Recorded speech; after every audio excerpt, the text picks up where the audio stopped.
Hi everyone, welcome to Anti-Ruggers United. By the way, can you mute yourself, Jared?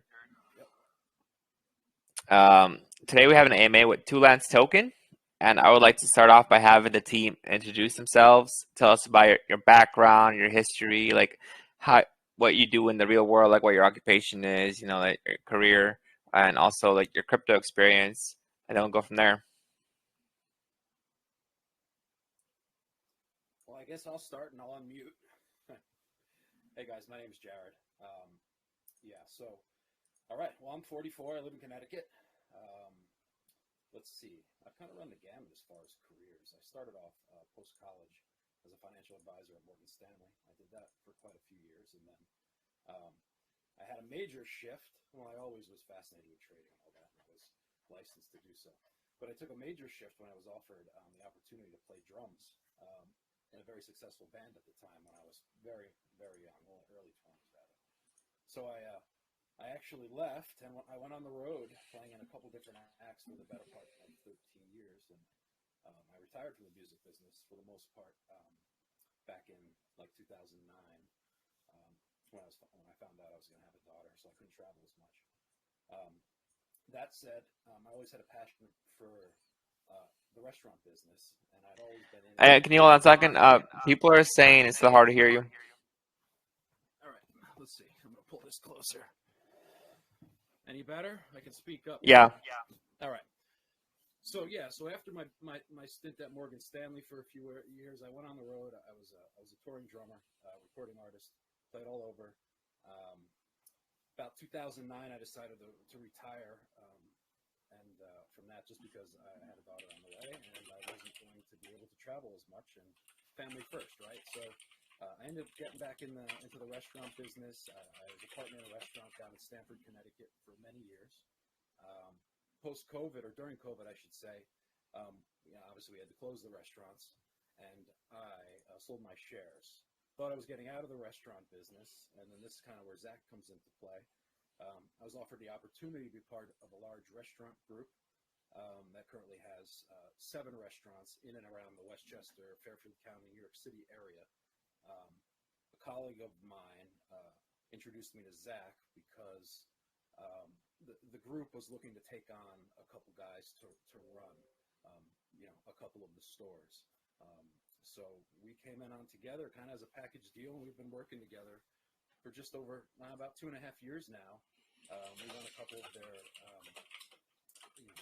very successful restaurants in both Westchester and Connecticut.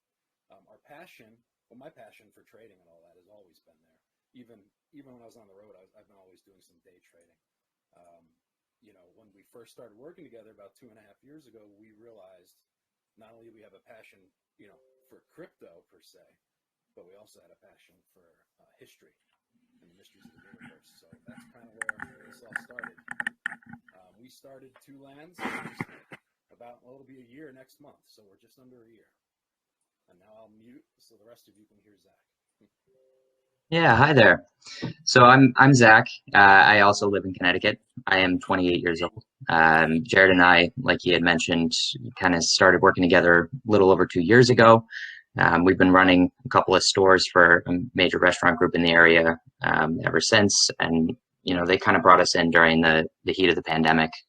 It's very uncertain times, especially in restaurants in particular. And both of us kind of came from that service background. I also come from another background. I actually grew up in a recruiting office. I was lucky enough to be a junior level associate before I was really able to tie my own shoes. So I grew up kind of doing minor stuff in the office, but, grew into a larger role and worked within the recruiting space in tech and finance for, 5 years or so. I've been in and out of restaurants as well. I've always liked the service aspect. It's always been a natural fit for me. I like talking to people. I like engaging, and I'm always open for a conversation. Not to mention curating a good meal generally puts people in a good mood. You learn lots of cool things. So I've kind of run the gamut as well in terms of experience. I've done lots of different things, but my primary experience is in recruiting as a primary background, and then also in service. So Jared and I now manage and run a couple of stores, and do everything soup to nuts for those. So that's kind of my work background. On the personal side, though, like Jared, I have an intense fascination for history. I love history. I always have.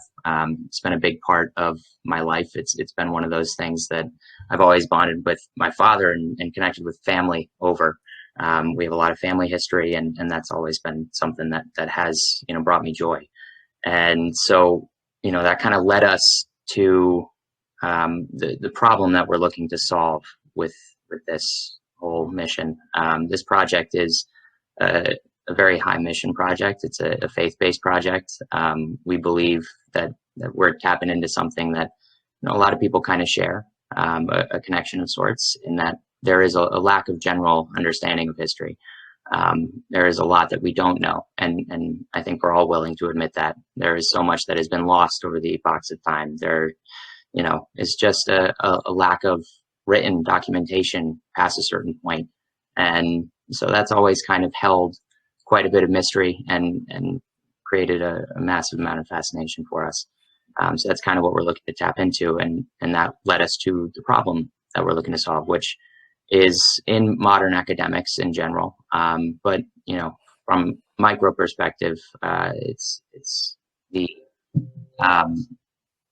lack of, sorry, I have these notifications coming in behind me. It's a lack of funding overall in the space. Just to put it in blunt terms, there is a massive amount of additional red tape that has popped up over the last 100 years that's starting to kind of keep people from being able to really pursue answers in meaningful ways. They are losing out on opportunities, and we see that as a need. So see a need, fill a need. This is our effort at utilizing blockchain technology to do something meaningful for the world, and try and help people to learn a little bit, remain curious, bring out the inner explorer, and also maybe make some money too, because ultimately, that is what crypto is. So. All right, perfect. That's a great introduction. So obviously, you guys know each other. You're doxed, so there's no shadiness or anything going on with the team. That's 100. You guys are gonna 100% transparent. You are from the USA, so I'm just throwing out all the green flags out there. Thank you. I appreciate that. We do have a registered LLC in the state of Connecticut as well. From the get-go, we've done our best to remain as SEC compliant as possible. We don't like the idea of having to pay on the back end. There are lots in the past who have kind of gone about it from a disingenuous point of view and come at it from, I guess a basic understanding that they were going to exit. We see this as a long-term passion project. That's why we got into it in the first place. We're not opposed to holding super long-term, and we plan on backing that up. So one of the reasons why we did take our time, it's been a year of us working on this project before we even really thought about dipping our toes in the water like we are right now, was because we wanted to employ some legal counsel. And so we did bring in a legal team that helped us put together a subscription agreement, build out the right clientele for our private sale, of which many of them are personal, family, and friends. They're people that trust us, that are in it mostly because they have faith in us and our passion, and they're not necessarily in it for the dollars, but ultimately we want them to make some money, and so we brought all of these kind of amazing people together. We did it under the guise of building something that people can grow their personal wealth with, but also feel safe and comfortable with, something that they can have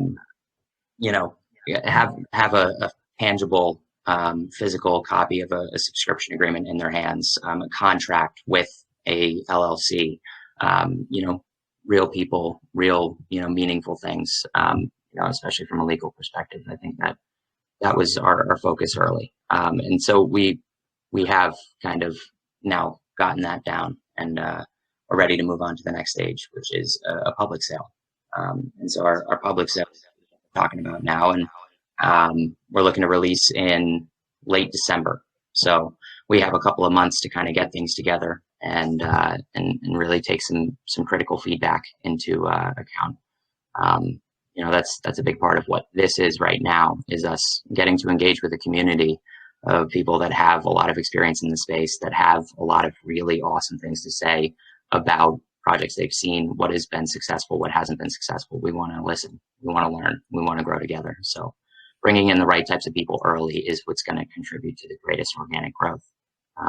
You know, we know that these meme tokens in particular, of which we are kind of branding thematically and stylistically as a meme token, you know, their strength is in their communities, and it always has been. And we'd like to do the same. So in order to kind of encourage that, we feel that this was kind of our best way to do so. You know, talk to you guys, listen to what you guys have to say, but also put ourselves out there and just get comfortable talking about the project in public.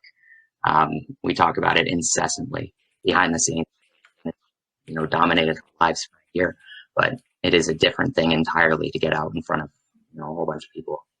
So this is incredibly valuable for us for a number of reasons. May I add real quick? Can you guys hear me? One of the things I just wanted to note about our private sale is we all know that regulation's coming down the pike, right? Be it next year, the following. So when we started this, just based on our corporate background, everything comes down to compliance, right? We didn't want to backpedal a couple of years from now when SEC, depending on how they file or register cryptos, that being commodity, being security, being digital asset, we just don't know. So when we were dealing with our attorneys, the conversation was, all right, let's just say we're a normal IPO. Let's just say we're Facebook going public. What do we do to not only protect ourselves and our investors, but what do we do so we're SEC compliant? So that took the and FTCC 3 months, and we got it, and that's we got it down, and those are like the terms in our very lengthy subscription agreement with our private sale investors, which we even put in there that we would allow they would have to sign, and we'd be able to publish it for our investors so they can see what our private sale members did sign. So we're pretty proud of it. When you do SEC compliance from, you know, an investor standpoint for a private sale, there has to be a ratio of accredited to non-accredited investors. So be that as it may, you have to have the majority of being accredited investors, which essentially means high net worth individuals that could afford to take the risk. So we're fortunate in that in our community, in the circles that we run, we were able to find those folks fairly quickly, which we're very grateful for. And now we're concluding that and on to the next. So everything we've done has been with the intention of protecting not only our private sale, which are really just family and friends, but our future investors, because we're all about compliance. My wife's an HR director, and so I hear it all day long: compliance, compliance, compliance. Because in the end, that's what comes back to hurt you. So everything we do is with the intent to protect the company, because we don't treat this just like as a token. We treat this as a startup. You know, Zach and I, you know, we run very big businesses. So and we have HR departments, and we deal with it all on a daily basis. So we kind of know with our own company what needs to happen to put all the people in place, all the tools in place, so that not only are we protected, but we put ourselves in the environment essentially to flourish. So we're running this like a big business. Yeah, that's good. That's good to hear. All right, do you guys actually want to talk about the project? Do you have like an introduction or a sales pitch presentation? Great. Yeah. First couple pages of Blake. Oh, perfect. I love that. Yeah, let's do the video first. We put together this trailer of sorts. It kind of evokes the basic modality of the project, captures a lot of what we kind of feel to be the important stylistics and thematics. It's got a little bit of Ancient Aliens vibe to it. It's got a little bit of the History Channel vibe to it. It's got you know, some influences taken from a number of different medias that we've kind of loved to consume over the years, but also have seen a lot of other people respond to as well. So in terms of hitting our market, this is kind of our trailer, if you want to think of it as a movie trailer of sorts. So do you want me to play that, by the way, or would you like to play that? Because I can share my screen. Since you're sharing the screen, yeah, I could probably just do it. Okay, great. Let me pull that up real quick.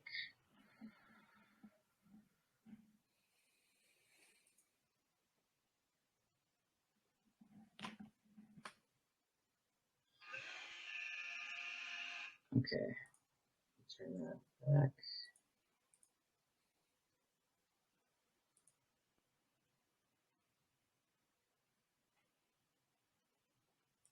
All right.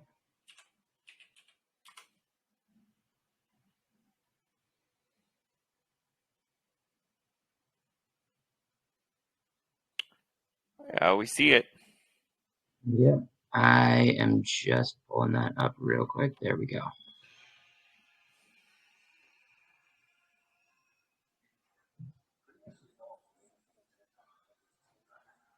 I don't hear any volume. I don't know if you guys do. Yeah, I don't hear any either. These trailers are posted in chat though.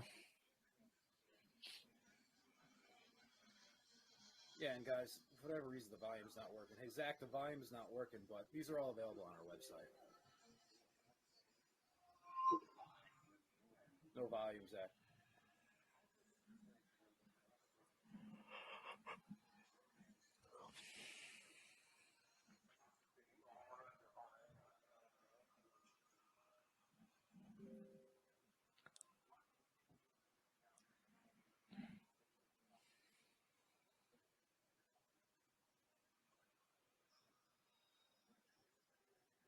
You also have another one, right? Oh, apologies, guys. Are you not able to hear that? No, we don't hear anything, Zach. But yeah, we have Oh. three. We have maybe Bori, you're able to share it, perhaps.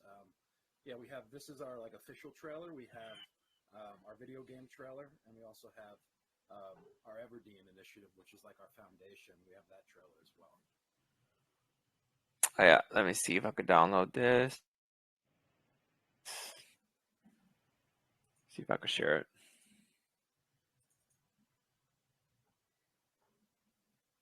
Oh man, the volume is definitely needed. The audio is something we played around with a little bit and had a really good time with.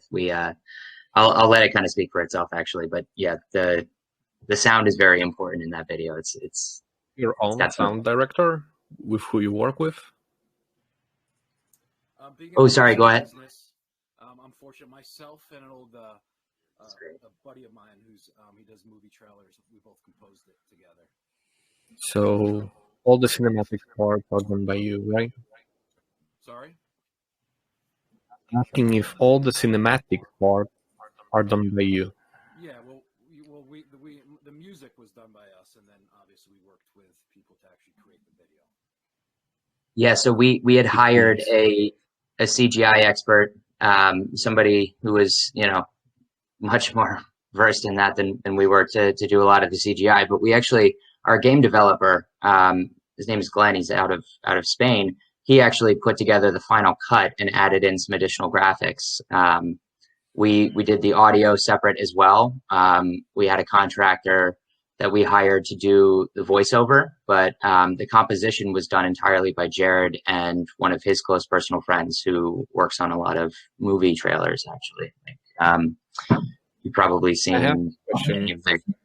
Yeah, fire away. I have a question because I've been working in cinematics for some time now, and I have a question regarding the game itself. So, what kind of game engine it will be based on? Unity. It's a Unity game. Unity. Yes, sir. So the cinematics are also performed on Unity, if I'm understanding correctly? These cinematics in the trailer are... Yeah. Some of the graphics come from Unity. Some of them are done entirely in-house, if you want to think about it that way. It was a CGI engine for Blender. I'm just asking if some of the assets that you're already showing to us, which is looking really cool, can you actually put it in the marketplace that we can possibly purchase? Yeah. So a number of these assets we do have kind of locked and loaded. We're going to be building out the game in a number of different interesting ways. We love the applications of NFTs in gaming. As consumables, they drive revenue, but even beyond that, they're fun to play around with when you're thinking about cross-pollination between a couple of miniature games. If you can build out a suite of kind of interoperable gaming options that support each other in a number of ways, the applications then become a little bit more endless, which is even cooler. We'll kind of get to that in a little bit. We actually have a pre-production plan in place with a gaming company that's going to be putting together an ecosystem for us on that build. We have a couple of additional things that we'd like to talk about with regard to the game in particular. But in terms of what you're about to see, it is a mixture of Unity, but it's mostly actually a Blender based CGI animation that we had contracted. Let's test it out. Let's see if can you hear the volume. Can you hear it or no? Yeah, I could hear that. And I'll mute myself. It's a little low. You may want to turn it up. It's a little low. I don't know how to. I could turn it up. Let me see. Settings.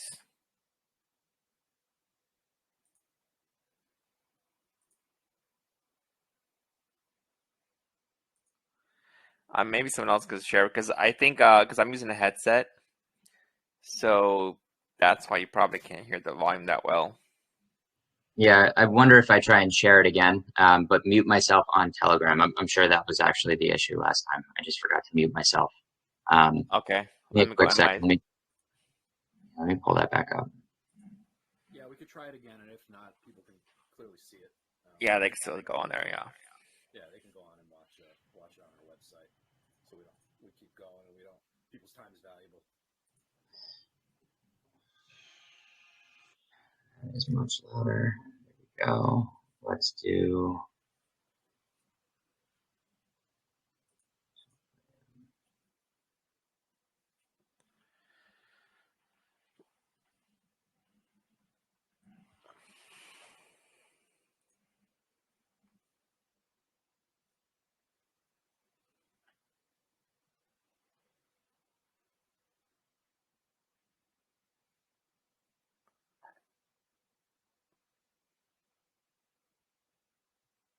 Did you guys hear that at all? No. No? All right, let's try this.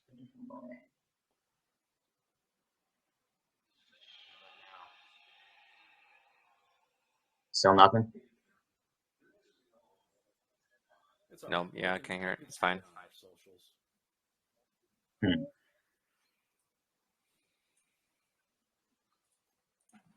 They can see themselves. I posted in chat. Yeah, they can see for themselves, Zach. Yeah, let's move on. All right. I'm sorry about that. I'm not sure why that isn't working right. Yeah, I have issues doing sharing too. That's why I think Hefe, a couple, Gabriel, I think they play music, but for me, like when I do that, it doesn't. No one can hear it. Yeah, and that's strange because even when having the microphone on the computer, it registers my voice right now, and I had it active and then tried to play the video. You guys couldn't hear that coming out of the speaker. It like, for whatever reason doesn't register. That's strange. Sorry about that. But yeah, we'll be happy to post those bits of content for people to kind of consume on their own and take a look at. It is fun. But just to give you a little bit of color on that sound I was talking about that we really liked, we hired a Morgan Freeman impersonator to actually read our script. So it does play very much like an actual movie trailer, and we kind of like to be a little tongue in cheek at times with some of the choices that we make from a media perspective. I think that is kind of speaking to the whole meme coin thematic and stylistic building of things. It just gives you a little more leeway to work with. You have rabid communities. That first and foremost, that's a strength. But even beyond that, the media appetite is just for what's palatable, and memes are extremely palatable. And it doesn't even necessarily have to be a meme per se. It's that kind of extra palatable, extra consumable content. It's a little bit easier on the eyes and ears. So that's why Zach is going to pull up the white paper and we'll go through the nuts and bolts of the project. Just to give you a little background of Two Lands, what Two Lands is actually, that's what Egypt was called prior to being unified. So when it was upper and lower, up until 3100 BC, it was known as Two Lands. So that's where the name comes from. Throughout this project, we do a ton of double entendres, triple entendres. They're everywhere. We have a lot of fun with that kind of stuff. So how we're like kind of looking at it is the two lands are the world we live in, the metaverse, and the whole digital, verse, if you want to call it. So from us, we're kind of being dubbed now as like the Indiana Jones meets the Da Vinci Code of crypto. Cryptics, hieroglyphs, puzzles, anagrams, all that kind of stuff with the high mission to help essentially archaeologists around the world, not just in Egypt, find something of super importance to our species. We're about knowledge. We're about helping to rewrite, whatever we can. Look, we speak about it all the time.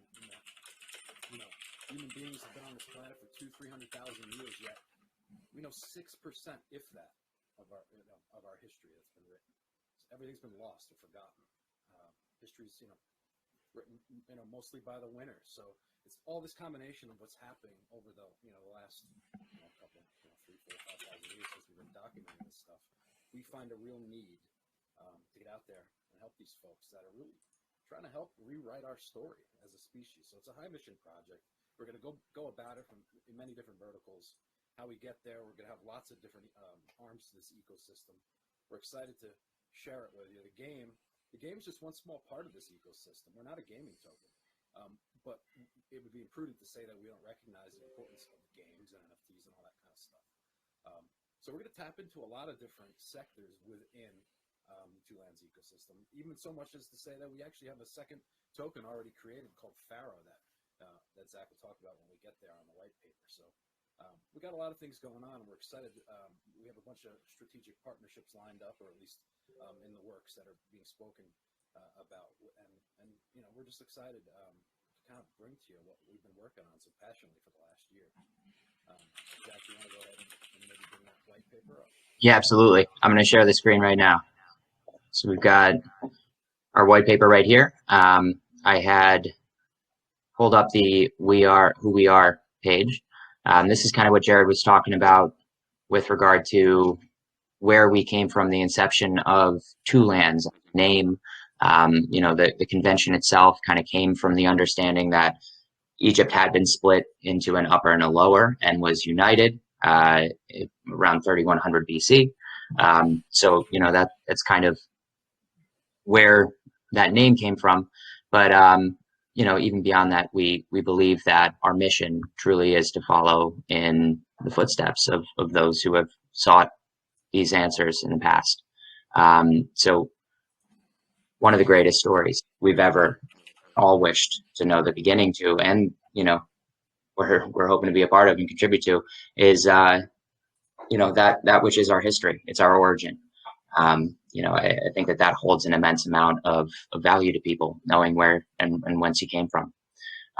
So being that we do see all of these changes in the last 25, 30 years, technology has come a long way. And what is now available to us, what we can do, the limits of what we can do have changed drastically. But with that has come a much larger price tag. The publishing alone is just something scary to consider. Most major publishers don't pay the people who actually write the content that's being published. It's a $20 billion industry, and the vast majority of that money goes right back into the pocket of the company, that is publishing. And these major publishers, they skim 30%, 40% right off the top, some of the best margins in the world. The academics themselves that are writing a lot of this content and developing the research and putting the actual elbow grease into it, they are not rewarded. They're paid through government grants, through private grants, and those grants are shrinking. Academics are changing. I think people have kind of the last 5 years or so, 10 years or so, really decided that they care to consume their academics in different ways. The traditional academic is changing. The model of that is changing. And so we kind of need to appreciate all of this. Having to publish in 6 different types of metadata in 10 different formats and in 5 different languages leads to an immense amount of cost. And that alone, then coupled with the warehousing of, say anything that is unearthed, or, the housing on servers of all of the data and the metadata. This is all wildly expensive. So, we see this as kind of an issue that we might be able to help with as a community-based answer. It could be what is needed. People have to kind of rally around the cause first and foremost, because we're just seeing a lack of awareness as well. It's not even necessarily that people don't have the resource or don't have the desire to provide said resource. It's that they don't know where to put it. So, kind of building out that awareness factor as well is something that we look to do. Also, we speak about it quite at length too. Like, if you even think about the philanthropists of years past, right? Since the turn of the century, really, when we kind of made our mark, or at least Harvard University did in the early 1900s, and thus, the big philanthropists, the fat cats, we often used to talk about that. They donated so much money to these archaeologists in the field trying to find something that would rewrite our history. Now they're more concerned about, going to space, right? So there's these people that are truly trying to fill the gap in our origin right here, out there in the dirt digging. And as Zach was mentioned, the whole other part of it is the research and how those people, incorporate and tie in to get those people out, boots on the ground, and how just costly it is from both perspectives. Seems like there's been a lack in the last decade or so of really helping these people get what they need, from water bottles to GoPros to actually just in the field. So that's kind of where we feel like we can fill that void, and we're really passionate about getting out there. Yeah, and we might be able to kind of hit it from both angles, both a macro and a micro perspective. We'll kind of get to it, but part of what we're hoping to do and what we're actively building right now is a web-based platform as well that doesn't necessarily have a crypto tie-in immediately, and will act as that awareness bridge. We're hoping to build a platform that will be, further down the road, a Web3 GoFundMe of sorts. In which community members can engage with individual projects on a micro basis, and projects will detail their hidden costs, their needs, and update their people in real time. And in turn, their community will be able to support them in more meaningful ways on that micro basis. So, envision a project being one that is very hands-on, that is boots on the ground. And they have a staff of 40. They need to be able to equip those people with the tools necessary to do the job. And sometimes they don't have all of that resource. So if they could theoretically detail what their lack is in, and where they could really see the biggest impact made, and then have people respond in near real time, I think that would prove immensely valuable to them. So at that point, what we would essentially be doing is aggregating data on lots of different really cool and new projects, kind of actively soliciting new projects, but using it also as a way to foster community outreach and build out that kind of the community sense of ownership, in a way that they're really making a bit of a difference on that micro basis. The DAO, as we conceptualize it, will be more for a macro perspective, larger tickets, big initiatives that require larger bits of funding, things that can't be solved with, a couple of water bottles or a hard hat, things that, will require real muscle and real money. And so in that way, we can use our web-based platform and all of that kind of organic community growth and engagement to stir up some additional engagement, and potentially use it as a vetting process of sorts for the DAO, and give people an opportunity to see projects as they grow and engage with them on a smaller level before we really decide to, say, push the larger narrative and say, hey, these guys are doing some really meaningful work. And, we've been following them for 6 months on the Everdeen initiative, and we'd like to put their name in the mix for the next big ticket initiative, DAO reimbursement. And so that's how we see those two kind of working in conjunction with each other. But, that's all from, a very altruistic perspective, the community that we hope to build. It's one that sees that as a real need and wants to fill it. So that then kind of leads me into, let's scroll down a little bit. We were just talking about our solution. And it is in the form of the DAO and the web-based platform, but also in a number of other arms, as Jared called them. I'll scroll past this roadmap and we'll come back to it in just a little bit. But all of these arms are going to kind of support each other and cross-pollinate in a way.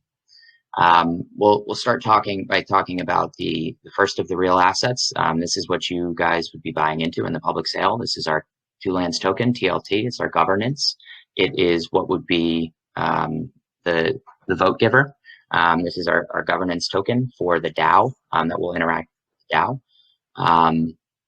So these are our basic economic numbers as we see them currently, and we took some serious feedback over the past couple of weeks, and we've kind of worked on this model, and the overwhelming response that we had gotten was there needs to be a significant amount in liquidity and a significant amount out of the hands of the team and devs in order for people to feel safe and comfortable in the fact that it's not a rug pull. And we took that to heart. So I'd like to talk about these economics kind of and help you understand why we built this model the way we did. Our initial private sale was for 8%. And we have concluded that, and so that kind of comes with its own set of vesting standards. We have all of our private sale members contractually obligated to 12 months of lockup, at which point they will have 25% made available to them for liquidation. After 18 months, their full sum will become available for liquidation. Now, after 12 months, we are offering all of our private sale members the ability to sign an additional contract for another year of lockup in exchange for 10% on top of their initial sum.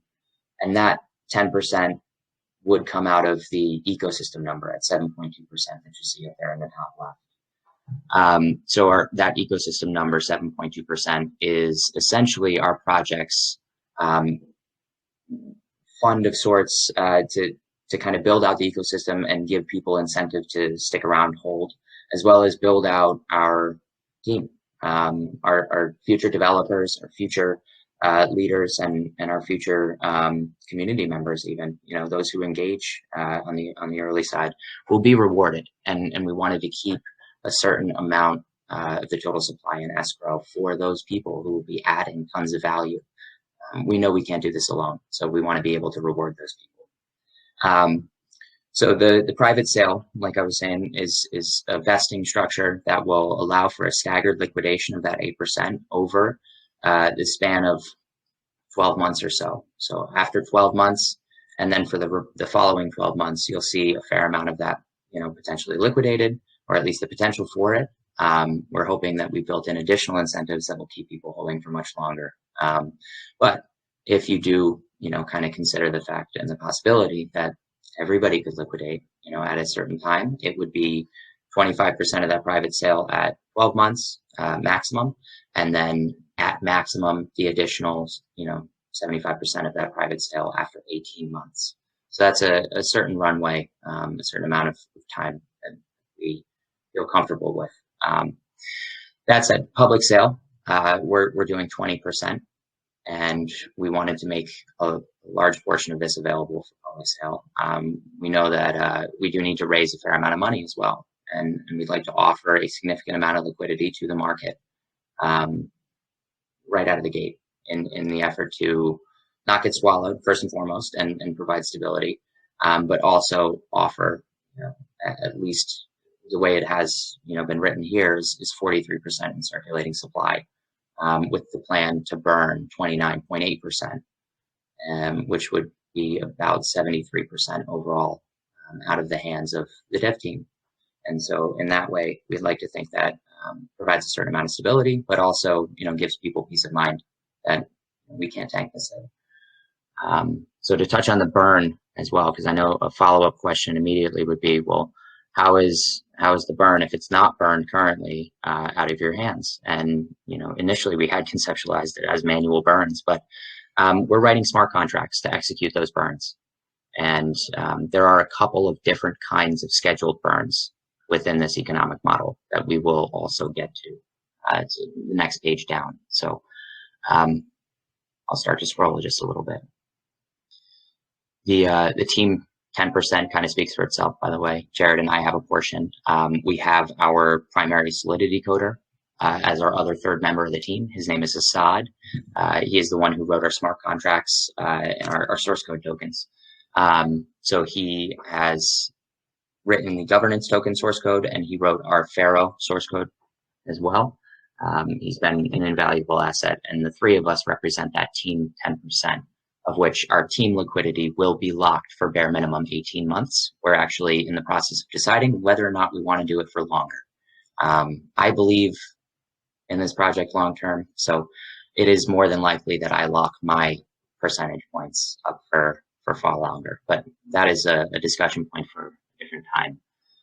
The reserve 10%, I think, also kind of speaks for itself. We would like the flexibility to be able to offer additional liquidity to the market if necessary. And considering the fact that 20% in a public sale could prove potentially volatile, we want to be prepared for that.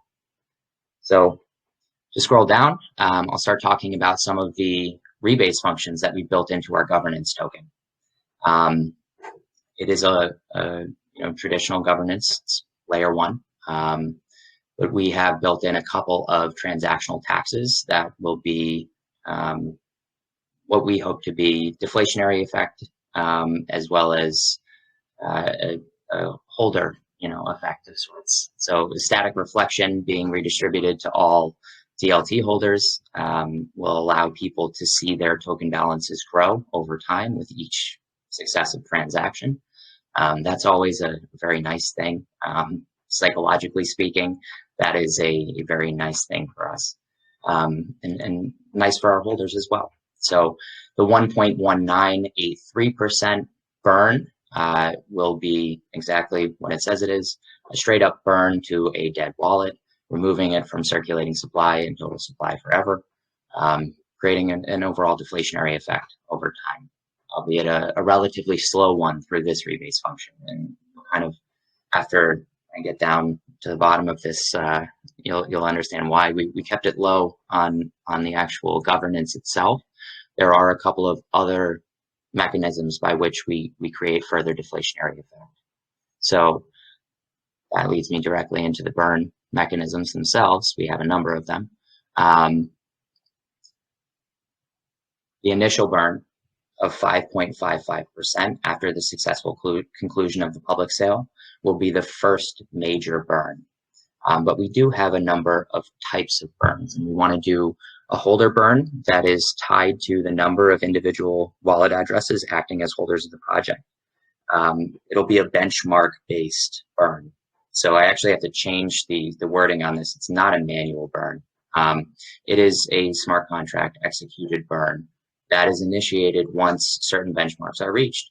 So at the, I'll scroll down, at the 500, the 1,000, the 5,000, the 10,000, 25, 50, 100, and $250,000 levels, we will be burning portions of the project.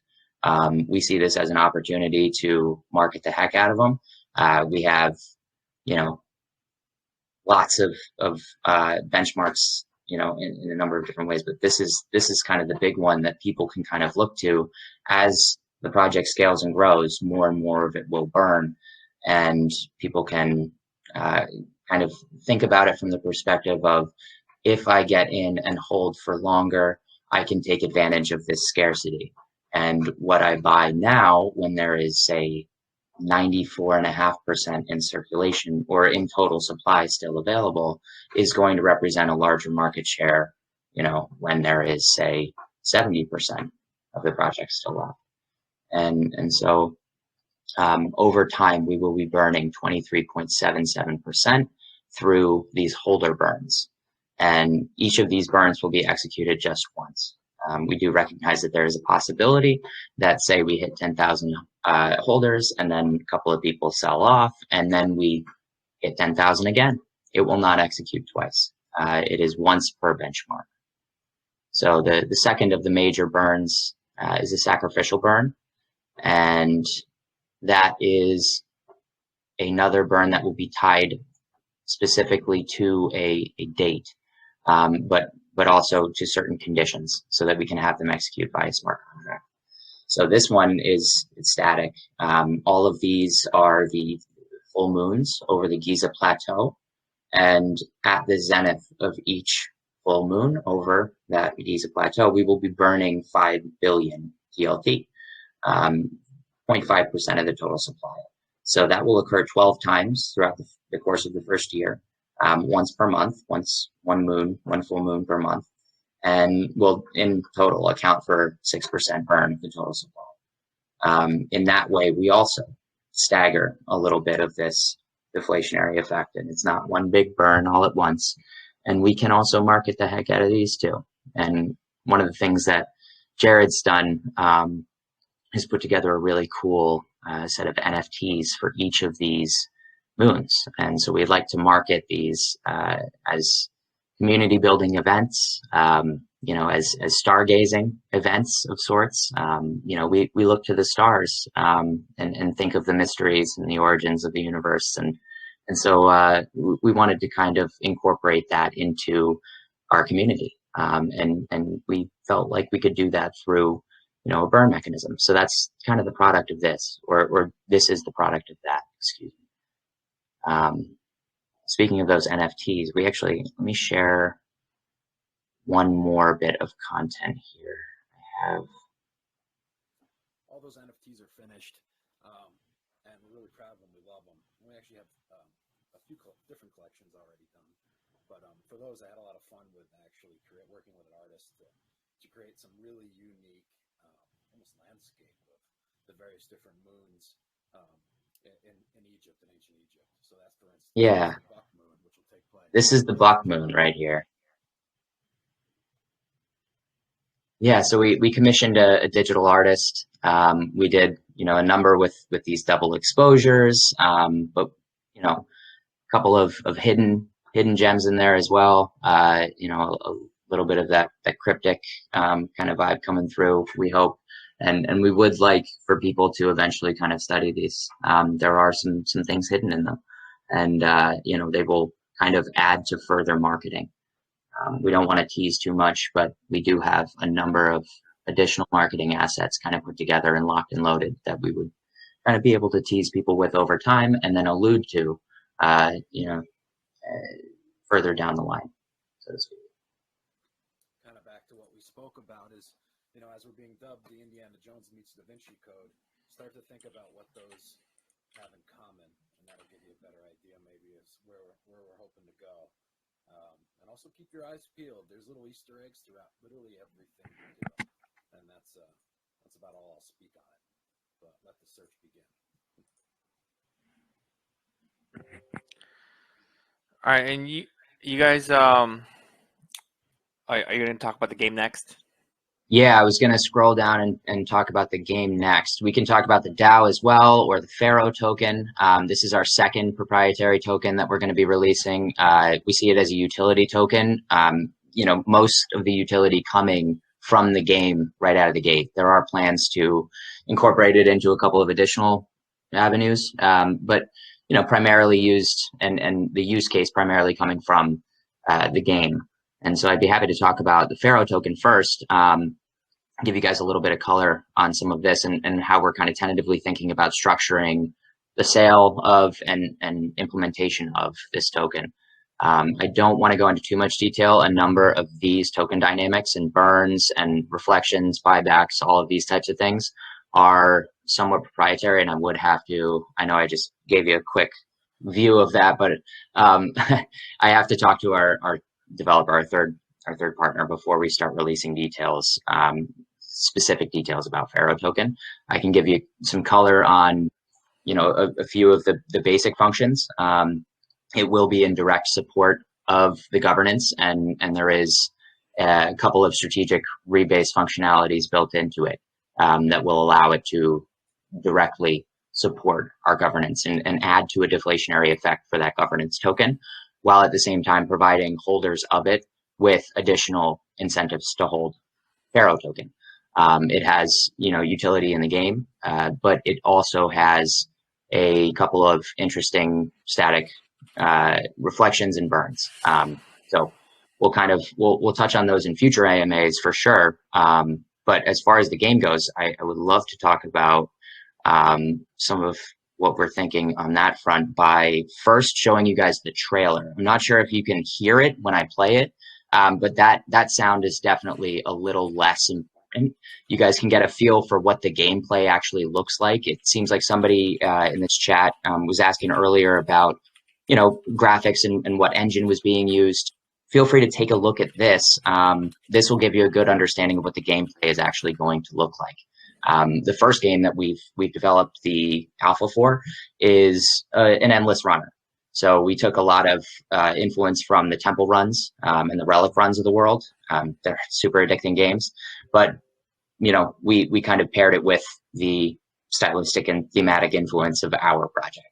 And so we have a main character. There is a bit of a narrative quality, but there are also it's levels, and it's an endless runner. Well, not so endless in that it has levels, but hopefully endless in that they continue to play level after level. That said, let me pull that up because I can play that video real quick. While Zach's pulling that up, one of the things regarding Pharaoh token and why we're just trying to keep it to ourselves for a bit is because we're actually been in talks with patent attorneys considering whether it's patentable. Because it's got some unique stuff in there that we don't believe has been done yet. So we're seeing this, it's an option or not. There's things that could be an option, but then it's conflicting with patents into how, when we could release it per se. So we're looking into it and seeing if it's either worth patenting, worth the time to do it, that kind of stuff. So once we have a better answer and we make a decision, the tokenomics are really cool. So we're excited about it. Not to mention, we have also been consulted that it may actually be in our interest to just get a patent pending status. It depends on how our legal truly comes back on it, what their opinion is. But it could be to our benefit to just have a patent pending status, not even really pursue a full patent. The interesting thing in the United States is that the patent offices don't actually understand crypto very well. And so most of the people working in those offices that are then past these projects and have to vet whether or not these improvements that they're making on existing technology or the new things that they're developing are worth patenting, they have a tough time determining that. And so they will often just throw a patent pending status on there and let it sit for up to 18 months. At which point then a determination is made when more understanding has come to, or specialists are brought in. So it may be to our benefit just to have a patent pending status. I mean, that in and of itself is marketable, but we're still kind of on the fence about what the final determination is going to be. So that said, let me play this video for you guys. This is what the gameplay will look like. And there is a little bit of a build up. You'll see our main character at the top of the pyramid, and I'll let it play.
It's all janky, guys. Obviously, it doesn't translate like that when you see it in person, but for whatever reason, the rendering there.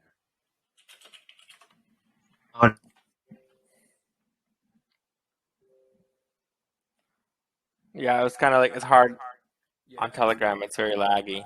Yeah, which is fine.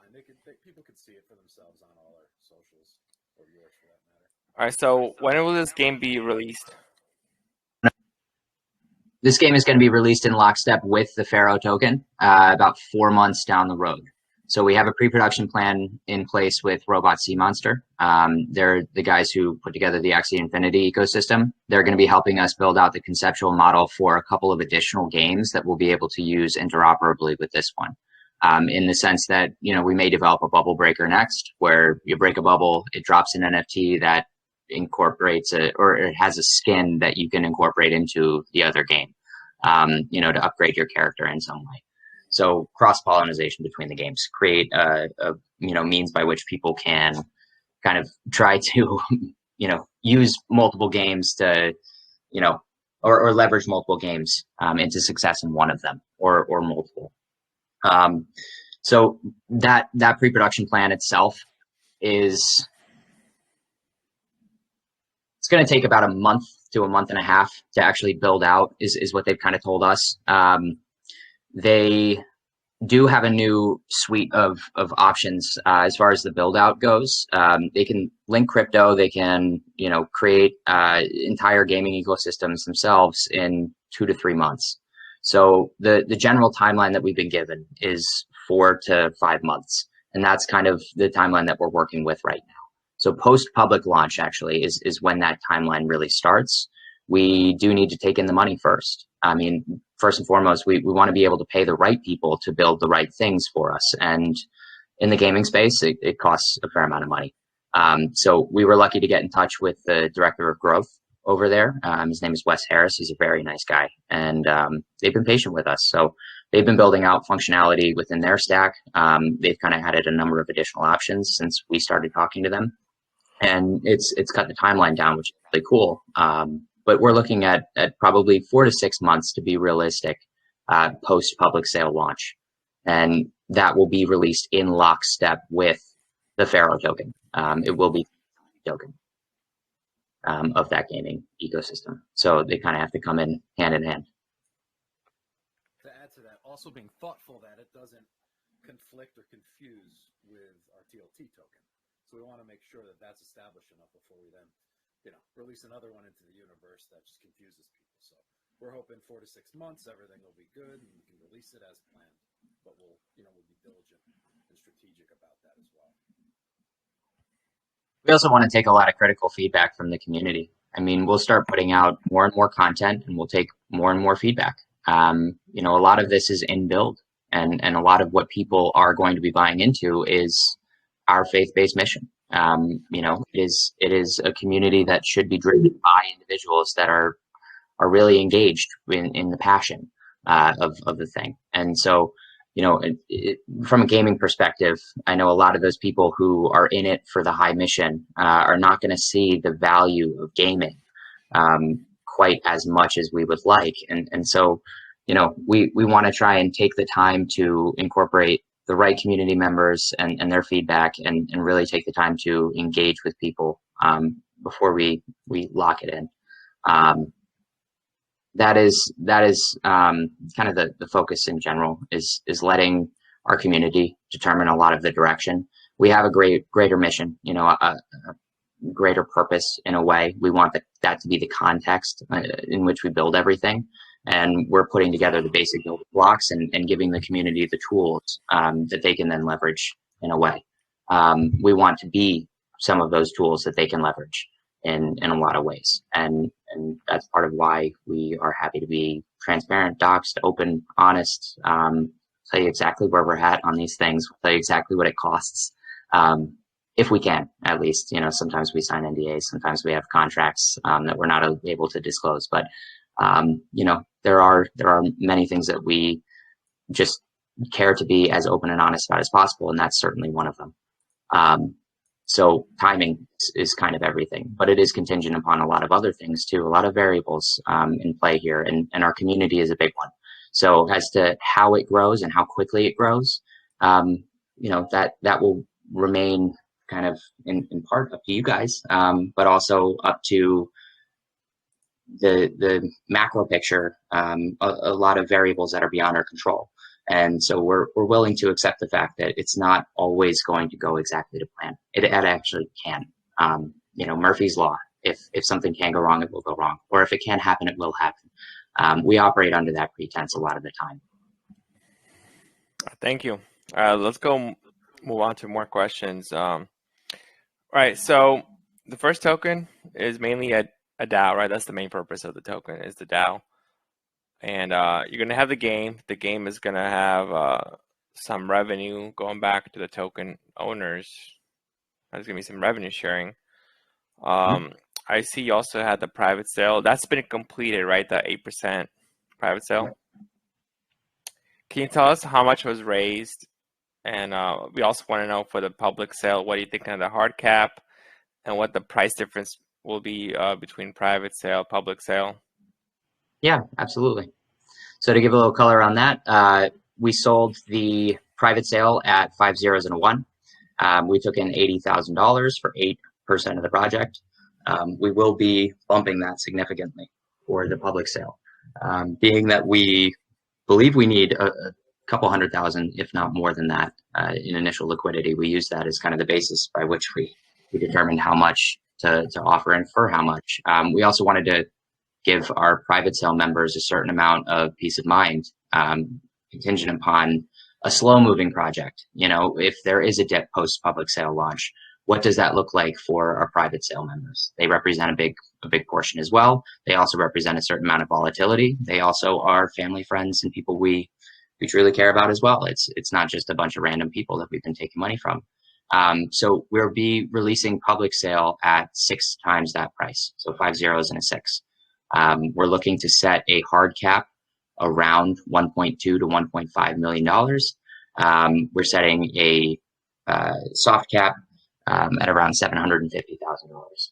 We want to be able to offer immediately to the market about $500,000 worth of liquidity, and that's a bare minimum. So we think with that in mind, the soft cap of 750 would give us enough additional runway if offering a full 500 in initial liquidity.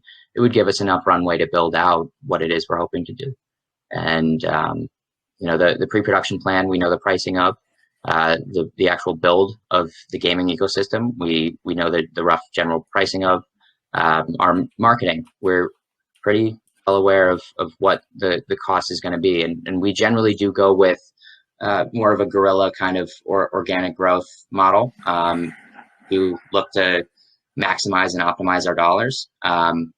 But in terms of giving us the ability to build out this ecosystem as quickly as we think we can, $250,000 is, I think, the right amount to give us a bit in reserve, as well as build what we want to build.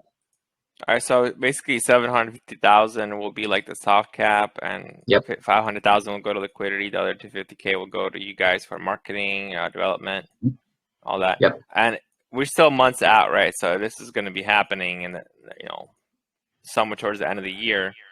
Yep. So December 21st is the date we've set with GemPad. We do have a plan in place with them to release on their launchpad. They're providing us with some marketing support, a bunch of really nice people over there.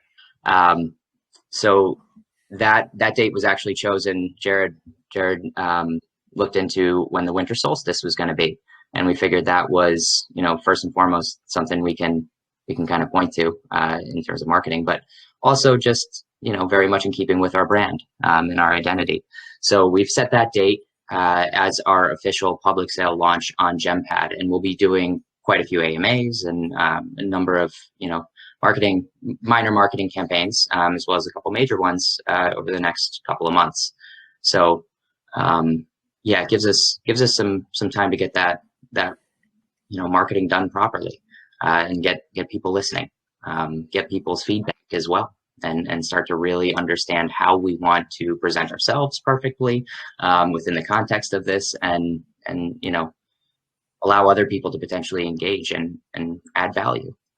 You know, we're still very early stages, and we have a small community, and we want to be able to leverage them. But we also want them to feel like, you know, perhaps they're getting in ahead of something cool, something big. All right. So one thing I would like to ask is for the private sale, it's going to be vested, right? Yes. Like 100, I believe 100%. You said. Can you tell us about the Yeah, vesting schedule? Yeah, absolutely. quick, just to So add, Zach, real quick. In order to actually be SEC compliant, you have to be vested the way we did it. At least yep. bare minimum 1 year, or the SEC could come after you after the fact. So it wasn't even an option. If they wanted to be a part of it, they were going to be contractually Yeah, and obligated.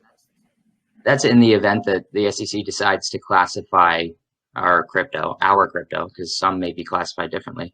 If they decide to classify us as a commodity, it would have to be the case that people had held for bare minimum 12 months. So we built in a schedule that will allow for staggered liquidation over time if people care to. We also wanted to give people incentive to hold for longer. So what we did was we built in a vesting schedule that allows for 25% liquidation after just 1 year. And we'll make public the terms of this. Part of the contract actually stipulated that we were allowed to, as a company, make the terms public. So people are hopefully going to be very well aware of the fact that our private sale is locked for 12 months, bare minimum, 25% potential liquidation after 12, you know, the day after 12 months. And on that anniversary, we will also be offering a contract to them that will allow for an additional 10% in exchange for 1 year of further lockup. So as to kind of keep some of the private sale locked for a full 3 years.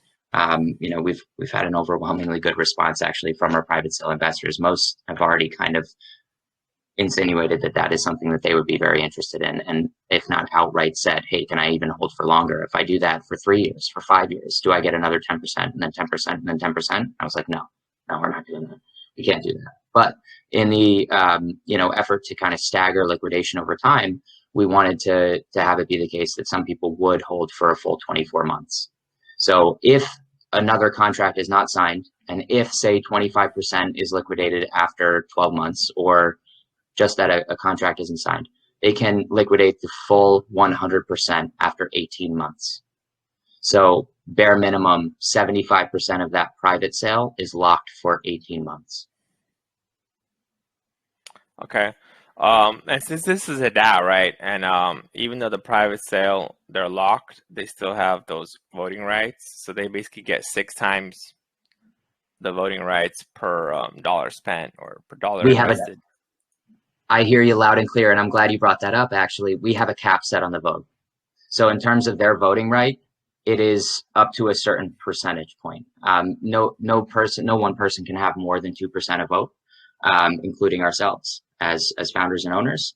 Of which I can tell you, nobody in the private sale has even bought that much. We kept the investor pool relatively small, but it is large enough that people's individual contributions never exceeded a maximum. So in terms of the voting rights, what is actually possible for those in public sale is that they could theoretically, depending on what it is they buy, how much they buy, they could have more of a voting right than, say, somebody in the private sale.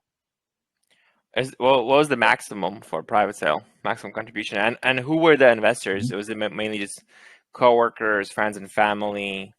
Because, you know, it must have been early on, right? That's not a question, I guess. When did this happen? How long ago? And where were you at with the project at that time? Yeah. So, Jared, if you wanted to hop in, actually. Yeah. So, you know, we funded the majority of it, really all of it, for the most part, out of our own pockets. The private sale money is sitting, waiting to be used for all the marketing and further development. So, Stuff that we've built, we've actually funded ourselves currently. Yeah. So everything's been paid for by our own personal pocket. That said, it took, our private sale members were friends and family, essentially. And I think there was a couple people that was friends of a family member kind of thing. So it was like twice removed at max. I believe the largest contribution was $8,000. the majority of them were under 5, mostly 2s, 3s, 4s, that kind of thing. Yeah, there's just one person at that level. Yeah, we didn't want that many people owning that much percentage of our project. You know, we deliberated over that for quite some time.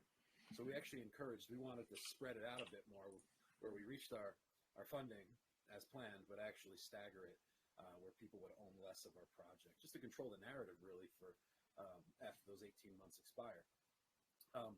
Moreover, it took the better part of maybe 2 months during the summertime as we were kind of fundraising, if you will. You know, we did some presentations.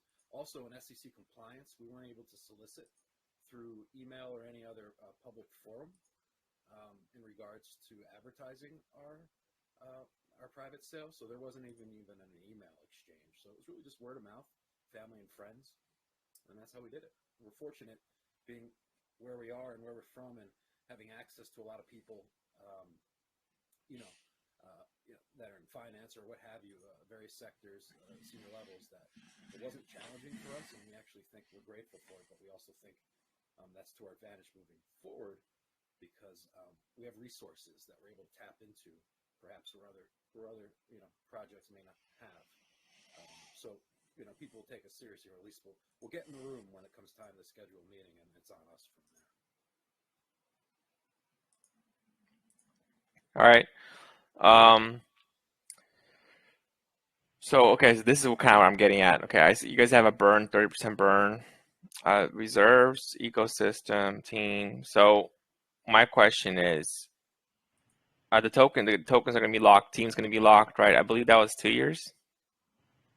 18 months as of right 18 now. months. Me personally, I'm likely to lock mine for far longer. That is subject to change as of right now, but we'll be locking those things via GemPad, actually. GemPad has a token locking investing functionality built into it, and they're, you know, happy to kind of help us out with that. So we'll be doing that via their third-party locking system. All right, cool.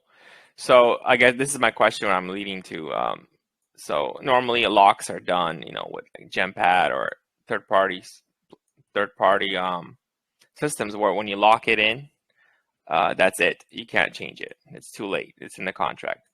So that's my question is, technically, this is a DAO. So will it be possible, if there's enough votes collected, that you would be able to change the private sale from, let's say, 1 year to, like, let's say 6 months or 2 months or whatever? You know, like, it's not gonna be possible, right? Because it's all gonna be locked. It's all locked and we're legally obligated to you know, to those terms. They are as So, we are. We're subject to litigation.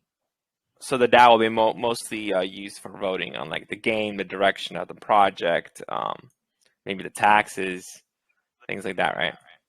Yep. Frankly, so we will be. We all want to help support. That's the game. It's like, think of it like a piggy bank, and how we could help get boots on the ground out there digging in the dirt. Let's go. And that's how we mostly conceptualize it. It won't actually be a kind of fundamental right voting on any internal mechanisms. I mean, our contract is minted. The burn mechanisms are locked via smart contract. Those are not up for vote or debate. What it is we see our DAO acting towards primarily is the execution of donations and the fostering of additional community engagement, perhaps marketing, the gaming aspect of things. Anything that is subject to change will be voted on by the community, and will allow for, you know, further ideation. But we want to give them the basic tools, basic building blocks, and give them some Lego pieces to build with. So, you know, some of those, yeah, I mean, if you think about a Lego piece, you can snap it in half if you like, but it won't work quite the same way. And, you know, we want to kind of give a couple of those pieces, but not allow for their, I guess, change in any way. I mean, the token itself, it can't be changed in terms of that rebase functionality and how, you know, transactional taxes are enacted. None of that can be changed, even right now. All right. So the game's coming out in 6 months, right? About, let's say, 4 to 6 months. 4 to 6 months. 4 to 6 months after launch, post launch. And you know how it is with the space. People don't have the patience. They usually like wait maybe a week at the most. A lot of these guys and investors, if they don't have any X's, they don't have any gains, or even if they do, like they might just sell for minimal gains. There's not a lot of investors that just kind of set it and forget it, especially if they're investing large sums of money, because big sum of money is a bigger risk. You tend to check the chart a lot more often, and if it goes below, like let's say launch price or whatever, like they have a much higher chance of actually just pulling out. So the fact that the game is actually going to be coming out like 6 months later, what would be like I guess catalysts from launch? Because I know the game is going to be a big catalyst when the game is actually released. But what will be a catalyst from launch till then to keep the investors basically happy, and also to bring new investors in? Because like I said, it's going to be a slow bleed of investors, so you're going to have to basically counter that and offset that with new investors coming in, new eyes on the project. So what would be some of the marketing plans or catalysts you guys have lined up? Yeah, Jared, do you want to jump in first? Strategic partnerships. That's one way. Beyond our burns, right? Our holder burns, our sacrificial burns. Everything was designed with the intention to say, okay, hey, what would I look for in a project where it would keep me from not wanting to sell, right? And that's why we staggered burns instead of going right out of the gate with them, because we wanted to make it fun, marketable, but also encourage people that got in sooner. They knew they had all this stuff coming their way, right? So that's one thing. Number two, strategic partnerships. So, for instance, we are chatting with the first VR university out in New York City to partner with them, which is really cool. More to come there. I was in chats last week with a major beer company here in the New England area regarding putting together branding for our own beer, getting it into stores all over the place. So we're in chats with them and maybe doing NFT releases in conjunction with that. There's some influencers / celebrities that we are going to be meeting with shortly or soon, probably pre-release. That's in the works. Various other things too. Zach, I'm trying to think offhand. Well, I just to touch on that real quick, kind of going back to Jared's background, we are very fortunate that he does come from a media-based background, in the sense that he was a touring drummer with a very successful band. He actually toured with NSYNC back in the day, and a couple of others. And so, especially within the music and media space, we do have access to a number of high-profile individuals that we are looking to bring on as not necessarily brand ambassadors, but as those who might, kind of contribute in some way, shape, or form. A number have expressed interest, and we will be hosting those kind of conversations within the coming weeks. So that is certainly a part of it. Another thing that we'll kind of touch on is just to bring it back up, but not tease too much. There is a major marketing endeavor that we've been putting together for quite some time. Think Indiana Jones and Da Vinci Code. The two of those kind of create a bit of an image. We'd like to incorporate a rather major marketing campaign within the first year or so. And it's hard not to tease too much about it. But in terms of giving people a reason to hold, an incentive-based model is always most responsive. Excuse me.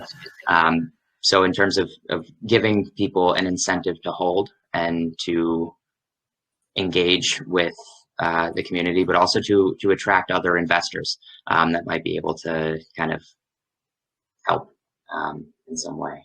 I think we have a couple of cool things locked and loaded, but primarily there is a major campaign that we've put together.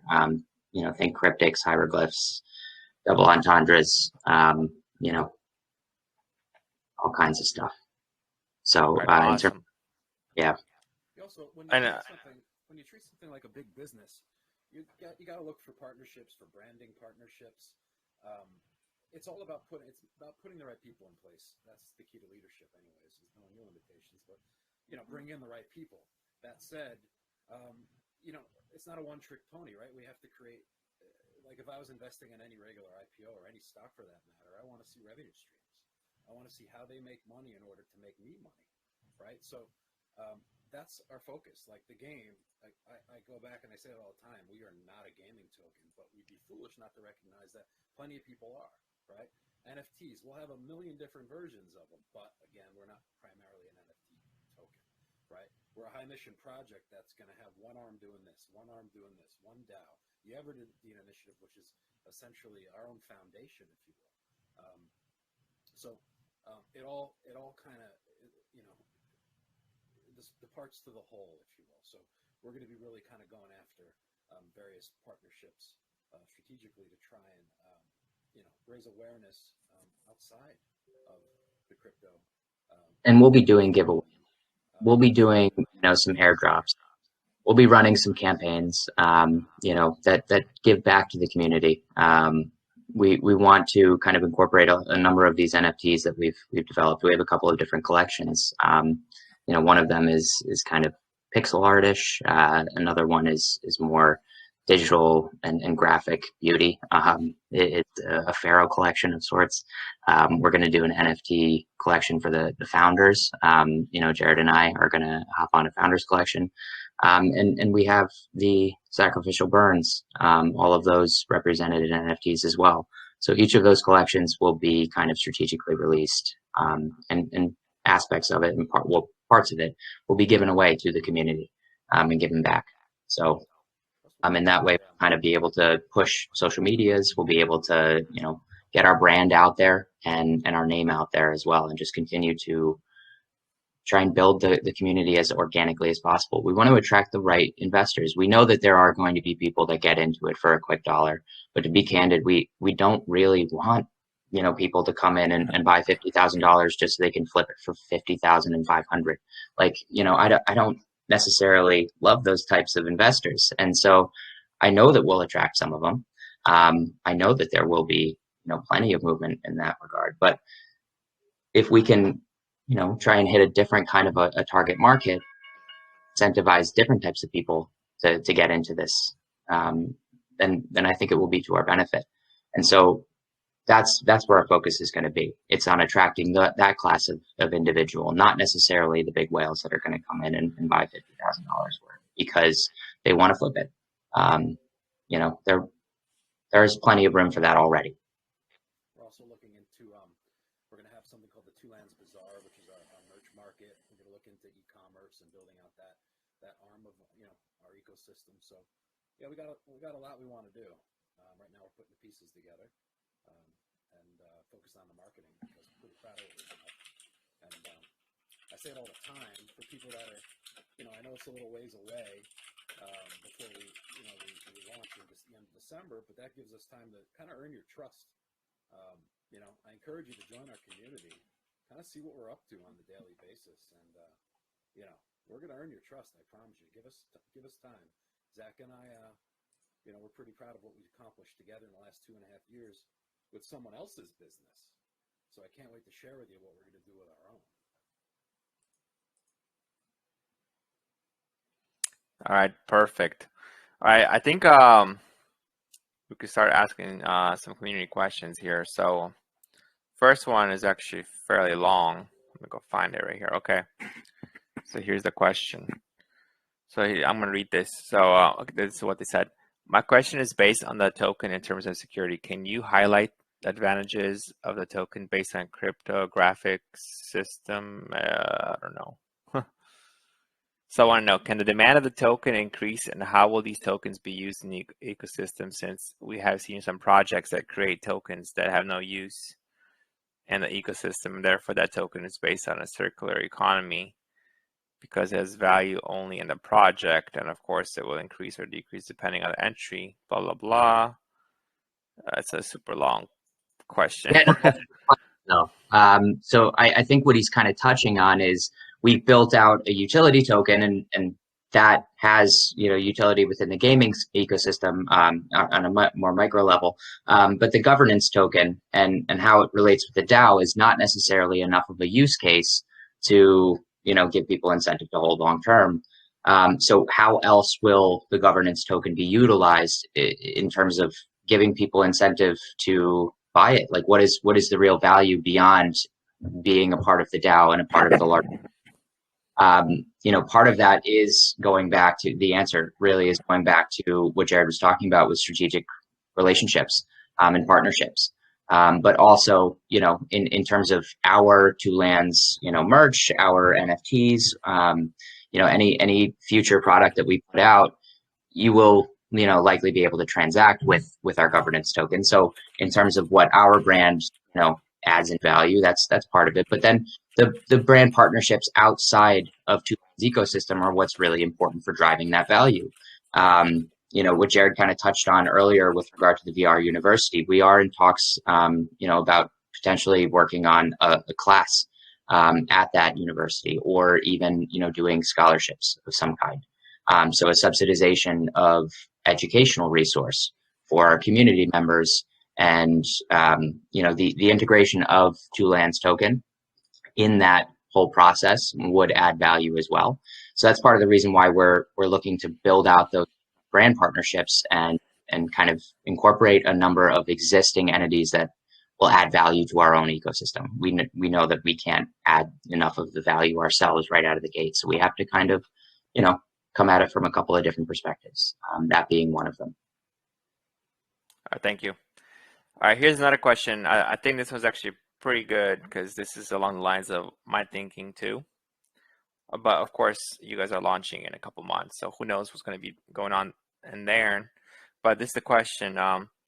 Regarding the current market situation, it's unstable. Can you give some good reason why I should buy the token in the current market situation? And why should your token holders continue to hold, let's say, during these type of market conditions?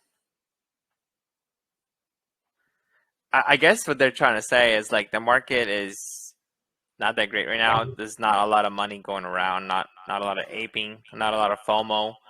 Right. So first, it might be hard to even get the hard cap.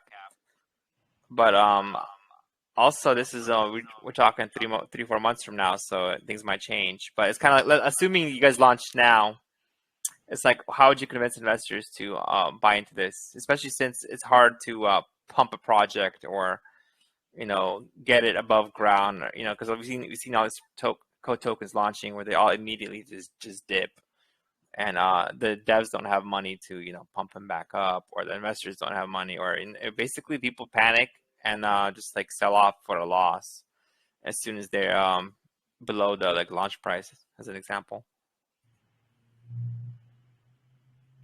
You got this, or want me to mention? I was just going to say a variety of reasons.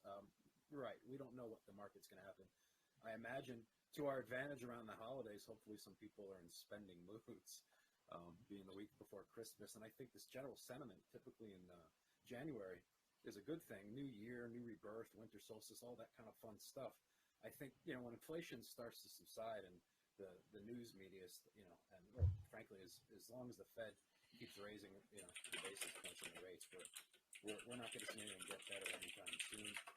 Gas prices are down, which is fantastic, so it doesn't cost me $150 to fill my car gas. That's nice.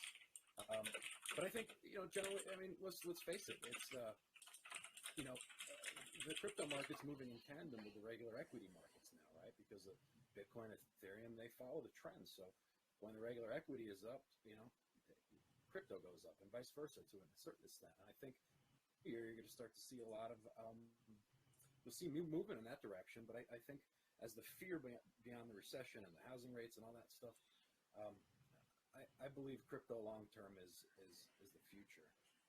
So much so that you see even the government wanting to come out with their own token, states wanting to come out with their own token. It's almost like, if you can't beat them, join them at this point. And with regulation further down the road, and probably not that far off, that's only great for. There'll be an initial dip for sure, sell off, but it's great long term because it means mass adoption. It means my mother, my grandmother, whoever is going to have Bitcoin or whatever token you want in their portfolio to a certain extent for diversification. So everything will become more of a household name. And we're already many here in the United States. Yeah, many here in the United States are already starting to incorporate these ETFs into their portfolios, their traditional 60-40 portfolios. you know, we're seeing this turning of sentiment in real time. But kind of touching on what Jared was just talking about as well, to talk about, you know, the conditions here, at least in the United States and this North American market, which is where we tend to market the best, just because that's where we're from. It's what we know the best. But just to kind of touch on that, the macro sentiment right now is kind of tied to, like Jared said, the inflation. Inflation rate is incredibly high right now. As a result, the Fed keeps pumping basis points, and you know that will reduce borrowing.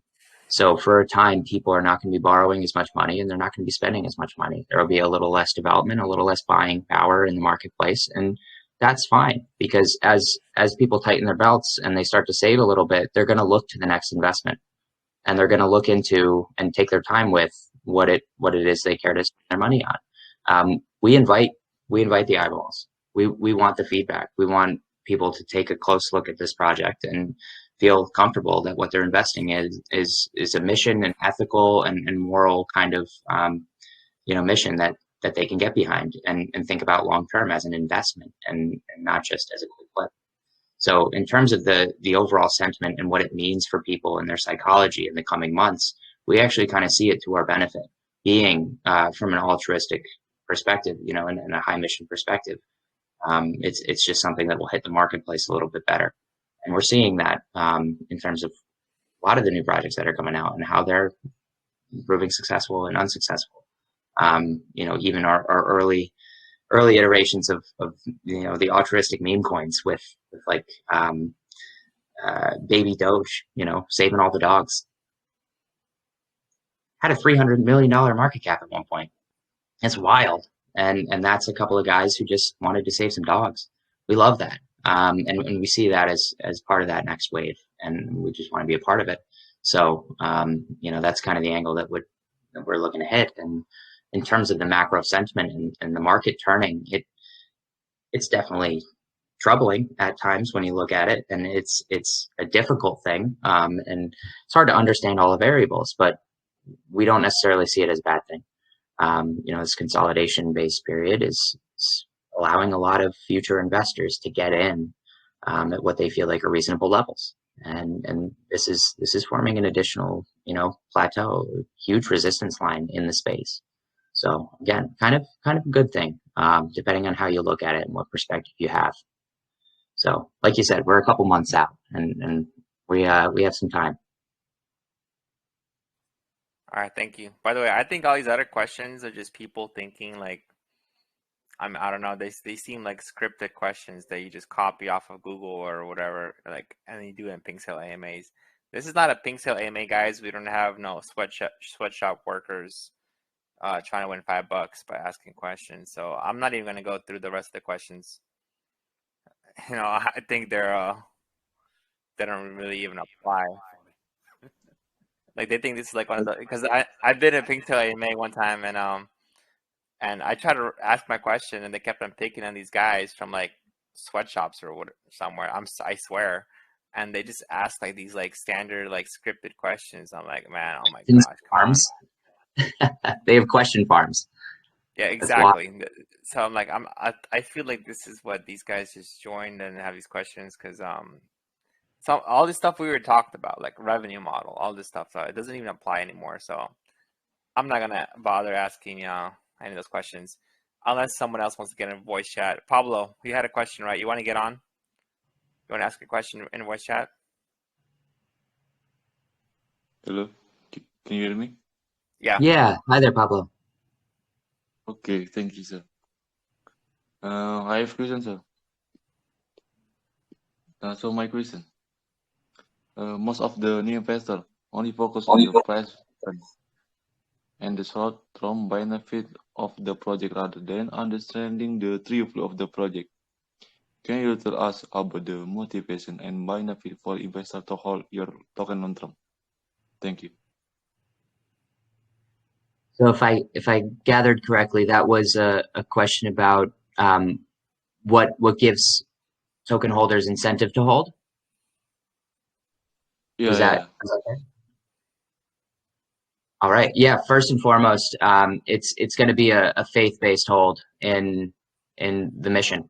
They're going to see a need, the way that we describe it, and they're going to buy into that kind of overall mission.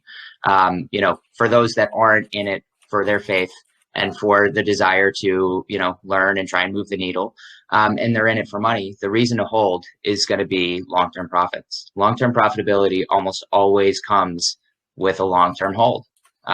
It's definitely a volatile space, and you can make a quick flip if you like. We're not necessarily looking to be one of those tokens. There is a long-term hold kind of model built into all of these burns, and that we wanted to create a staggered deflationary effect so that people can kind of, if they hold for long-term, appreciate the deflationary effect in terms of what it means for their token price and for our token price.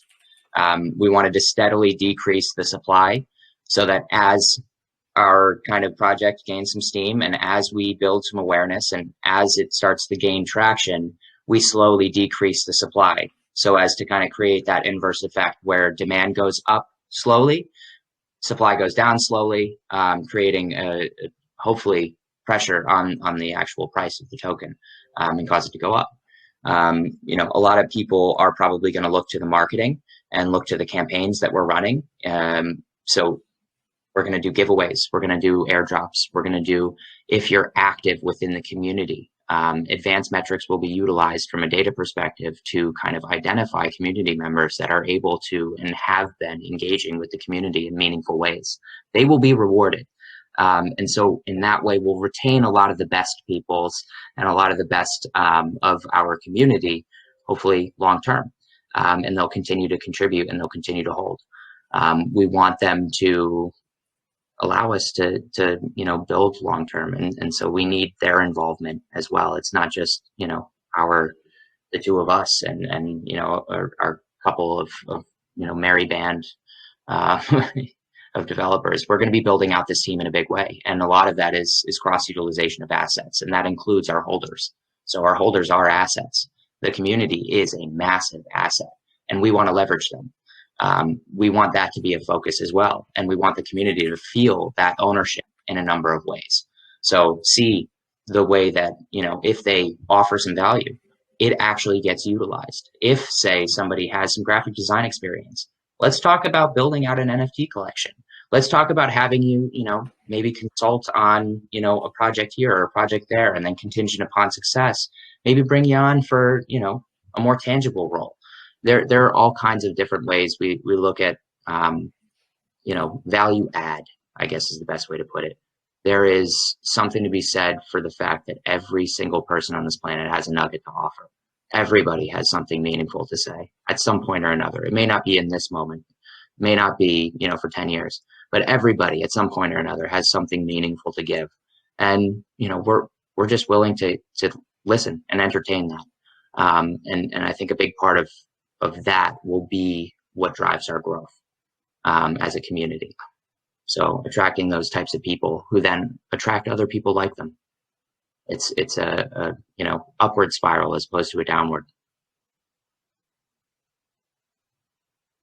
Does that kind of answer question, or is there a follow-up that I might be able to help with or address? I think that's a good answer. All right, guys, any more questions? Gabriel, I know you're going to ask one at the end, so you better ask it now. Because he's always like, all right, guys, we're finishing up. Let's go do like your last conclusion. And Gabriel's like, I have a question. Sounds good. Hop in. I think Gabriel waits. Yeah, nice to meet you, Gabriel. Yeah, hello. I didn't hear Jared at all. I heard him speaking, but I couldn't, understand, couldn't hear any word. So I heard like half of the talk. So Gabriel, so your question is, what is this project about? What Jared said. No, maybe I will listen to it on the recording. I can tell you, I have no problem talking. So give me a buzz. I'll chat about this all night long. But I'm sorry. Yeah, I'm not sure what's going on. My iPad. I don't know. Everything seems fine Oh, you're on your iPad? Maybe there's like a volume for your mic or Yeah. something. Yeah, I think I checked. I apologize, guys, if I've been difficult to understand.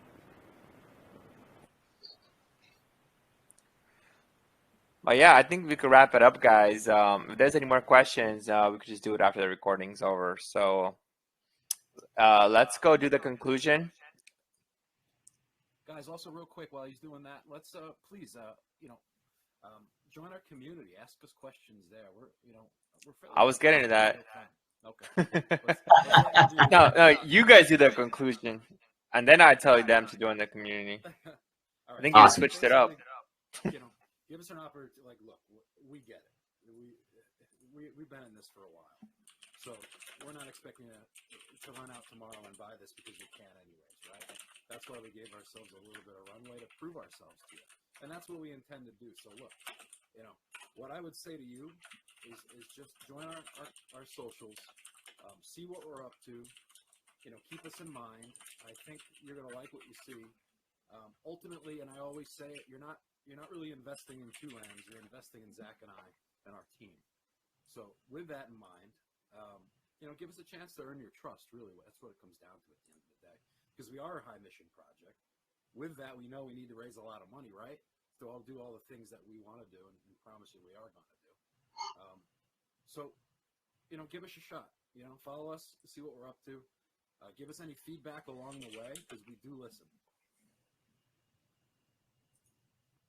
Yeah, and thank you so much for the time. That above all else, we're grateful for the listens, for the shout outs, for the questions, for everything. This is a passion project for us. We find it really fun. It's really, really fun for us.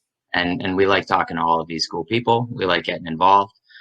We like engaging, and we've done it on a couple of other projects, but now we get to build our own. And like Jared kind of said before, for the last 2.5 years, really built out somebody else's business and worked extremely hard to kind of curate another person's baby of a business, and now we get the opportunity to do it for ourselves. So we're just grateful for that opportunity, and thank you guys for being a part of it. Yeah, thanks, guys. And we're still really early, so that community is just getting started. So this is an opportunity for us to be on the ground floor, guys. So yeah, like I said in the pin post, if you don't join, your AMA points will be reset. So you better hurry up. I'll give you 5 seconds. No. But yeah, definitely, guys. Everyone, please support them. We'll be working closely with them. I really like the scope of this project. And we're still early, this is going to have a couple months before pre-sale. So this is an opportunity to get in early and even be able to give them advice, give them your suggestions, and it'll grow from there. It's already a DAO without even being a token. It's essentially a DAO basically, because they're willing to listen to community feedback. That said, too, we are looking to grow our team, right? Back to what we said, the keys to leadership, putting the right people in place. We can't do it ourselves. Right now, we're essentially a team of 4 with some marketing verticals in the works. So please, if you feel like you can be value added in some way, let's have a conversation about it, Yeah, we love our core team being mean and lean, but at the same time, we recognize the value added by so many others. Even our gaming developer, for that matter, he was a gentleman that we had actually hired initially through Upwork, but he just became a really good friend. He's got his kids alpha testing our game, and gives us really meaningful feedback, and also helped build out the actual movie trailer and added some flair to it, and helped put that together. So in terms of value add and how we look at people and what they can really bring to the project, we're willing to let them determine part of that, or most of that, if not all of it. So thank you guys for even considering. And Boria, thank you for hosting us, my friend. This has been great. It's so good to get our toes dipped in that sand. This has been important for us. It's good experience and exposure. So thank you. Yeah, thanks for coming, guys. And I would make a suggestion. I know it's still early. Your Telegram is still just fairly new. One thing I would suggest for you to do is get a bot set up for CAPTCHA. I mean, it doesn't matter too much now, but then what's going to happen eventually well, you're gonna get botted overnight, and if you don't have a CAPTCHA, your Telegram could be shut down, and you might lose your whole account. We just kicked out a couple thousand Russian bots, actually. That's so funny. You guys already got botted? We did. Oh, okay. CAPTCHA on its way. Yep. Yeah, get the Rosebot in there, or Calci, or whatever. Absolutely. Yeah. And keep an eye out for our Discord. We'll be going live within the next couple of weeks as well. And that I definitely have those bots already in place on. Definitely a good note to add that to Telegram. Thank you. Yeah, perfect. And there's one more question from El Jefe. It's going to be a public pre-sale, right? Currently, no whitelist, no plans of whitelist. We'll do a whitelist. Yeah, we actually have a number of our private sale investors that also want to get in on the public sale, because we kind of capped some of them when we did take that one big ticket of 8,000. We wanted to limit the total number of those, and so we did limit some other people in terms of what their individual contribution could be. And as a result, we do have some additional whitelisting available to us, and people that are interested in doing that. So if you have community members that are interested, we'll be happy to incorporate them as well. That is something that we're hoping to do, and we're hoping we'll have a response. Since we're early, basically, we don't really have to worry about whitelist right now. Once you guys get closer, then you guys will be able to give us all the whitelists we need, right? It's all the whitelists we need, right? Yeah. Whatever you need. Yeah, you guys are in at the ground floor here. One more important thing, since this is an ETH project, what are you thinking of the minimum contributions? Because I know some guys in here mostly focus on BSC, and we have whales. We also have like the small fish, right? That do the 0.1, 0.2, 0.3, 0.5 BNB contributions. So like, what would be like a minimum contribution you would think for pre-sale? Minimum contribution, we'll take as little as $50 is kind of what we're thinking. Obviously with fees, it's got to be a little bit higher for most. But we'll let other people we'll let the consumers themselves and the holders themselves, future holders hopefully, determine their level of contribution. So we're not going to set much of a minimum. We will set a maximum. So there will be a maximum contribution. We're kind of playing around with that number. We're doing a little bit of statistical forecasting at the moment. We have hired a CTO, and this gentleman is he's very good with numbers. So we're kind of letting him do some modeling for us, and we'll be making final determination on that in the coming weeks as well. There will be a cap on the maximum in terms of what you can buy. Perfect. Thank you. Mm-hmm. All right, I'm gonna end the recording, and yeah, thanks for coming again, everyone. And I really enjoyed this AMA, and I'm actually looking forward to this. Like, we got a couple months for you guys we'll be developing, and we'll follow along. And we encourage you to be active in our community, because a lot of times we support the devs, the projects, where they're like come in here all the time and provide updates. And you guys are definitely feel free. If you need a pinned post or anything like that, we'll always get one up there for any kind of updates, and it'll be awesome. We could even hop on, think about hopping on another AMA with you guys, maybe a month from now, theoretically. Oh, yeah, and definitely, yeah, definitely at least one more before pre-sale. I would love that. It would be really cool to kind of be able to see those two side by side. This is our first one. So just think about, maybe a month down the road when we have a fair amount of additional experience and we've built out a little bit more and we've acquired some more team members. This is something that could be really cool to see side by side. So I love that idea. Perfect. And you guys, this is the first AMA, right? And honestly, we're probably one of the toughest AMAs out there. And to consider, this was actually a fairly easy AMA, I would say. So you guys did really good. So I think if you pass us, and I don't destroy you with numbers and all that, and I think you guys did a good job. So I think every other AMA after this point will probably be a lot easier. I hope so. Well, again, this has been invaluable experience. People are investing their real hard money. They need real answers. Period. End of story. Yeah, one big thing for me and for our investors is to see how the devs are, what their personality is, if they're arrogant. One big no-no for me is arrogance. When the devs tell me that I'm wrong and that this tokenomics are better this way, and let me just tell you, I haven't been wrong once. So we've been keeping tabs. That's 100%. No miss. I love it. Well, that's great. Thank you. This in Thank you. general tends to be a very humbling experience. I don't mean the AMA. I just mean in general. Launching your own project like this, or any startup for that matter, arrogance will only get you so far, really, because it's all about relationships, and people don't respond well to that, especially in this day and age. So, you know, yeah, when these guys are trying to convince me that they're 5x pre-sale family and friends that aren't invested, how they're not gonna dump tokens at all, I'm like, yeah, we'll see about that. And of course, when they launch, the project instantly goes to 80. It instantly dumps 80%. I'm like, I could have seen that one coming.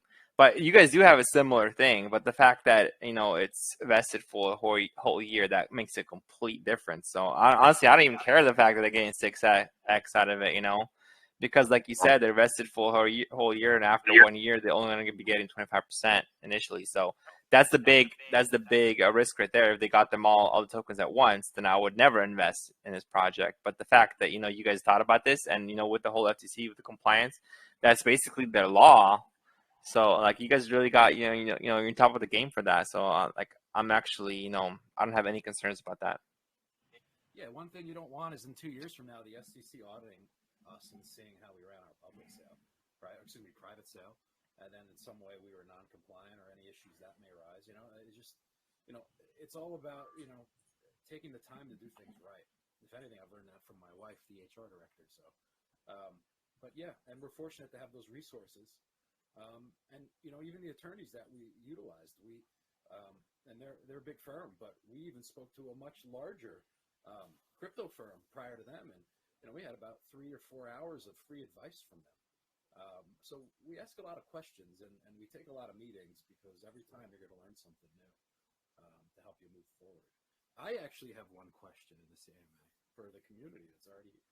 That question is regarding vesting for our public sale. We're still deliberating any lockup, or what it would look like. What do you folks believe would be good terms? Yeah, we're kind of loosely considering 90 plus days worth of a lockup and vesting schedule for public sale.